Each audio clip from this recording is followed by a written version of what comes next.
I believe you and some of your colleagues in March went to St George's Park to talk to England players. Could you just explain what the idea behind that was and the feedback you got from it? Well, sadly, we've seen some appalling online abuse, particularly targeting our black players. So we follow that up. We seek to prosecute whenever we can. But sadly, we know it's a potential threat. Hopefully, it won't come to pass.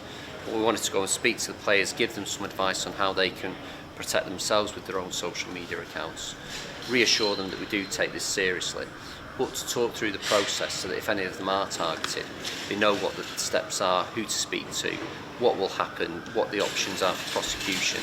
I think it was really well received.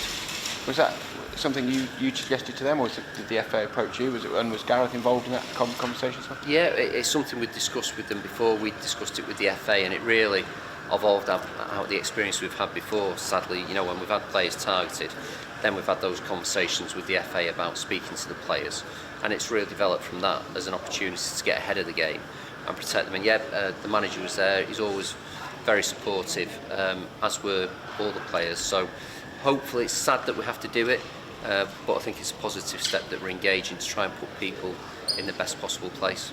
On a similar line, I suppose, there's some sensitivities, I guess, from playing a tournament in Germany that could arise that maybe wouldn't if it was somewhere else in the world, within the England fans, potential chanting and things like that. But you guys seem to be really on top of that with your German colleagues as well. That's something that you've acknowledged in advance. Yeah, I mean, each tournament presents a different challenge. So if you think back to Russia and all the events we had in Salisbury in the run to that, there was some real concerns about that. In terms of Qatar, there were particular issues about how that might go for some of the fans. So again, with Germany, it's another set of challenges. I think the reassurance for us is that we've got an awful lot of faith in the German police. We work with them closely. If you think about the standing of German clubs in Europe, they are used to big events and huge crowds. So I think we can all have a degree of confidence. And what we see whenever we engage with them, they're very measured. They won't tolerate, utterly inappropriate behaviour, but they are used to dealing with a culture that, drinks quite a lot themselves, the Germans, probably similar culturally in the same way as we are. So they're used to dealing with people. So they tend to be very measured, will engage, will listen. But of course, if people are just going out of the way to be offensive, then there is a limit and they will take action. There is a large deployment. I know you mentioned inside it's the largest thing since 2016, but is that just tied to the fact that there will be more fans there? There's not an expectation anymore? No, I mean, certainly I've been doing this role since 2014. It's the largest since then.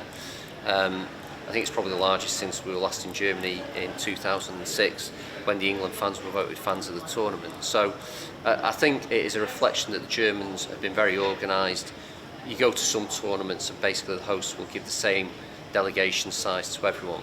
They've looked at the numbers of fans that are likely to travel. We've got Scotland there as well, so they've made the request based on that, and it is more to do with the volumes of fans than any specific concerns and the fact they'll work with us and use our officers. And just finally, do you think, I think you used a phrase in there that I can't quite remember, you said about reputation, and I think you guys and the fans themselves and the fans group have worked really hard over the last 10, 15, 20 years to change that reputation, and the numbers prove that it is working. Yeah, I think we say we'd like people to treat our fans based on the behaviour rather than reputation. Because if you look at those arrests, as I say, none in Qatar, 3 in Russia, 24 in Brazil, the reputation of our fans is really good. We've been to all manner of places recently and not really had any issues. So we just want people to treat our fans based on the behaviour, not reputation. Of course, if they misbehave, they've got to face the consequences. The Germans will deal with it and we'll seek banning orders when they come back. But by and large, the people who regularly follow England behave pretty well. We want everyone to do that, but if people go and misbehave, then they'll have to face the consequences. And just finally on that, we've spoken there, and the German contingent was saying about maybe taking cash point and getting their fines paid on the spot, so they will take those things seriously if they have to. Absolutely. We saw it in Munich. Some people actually worked pretty hard to get themselves arrested.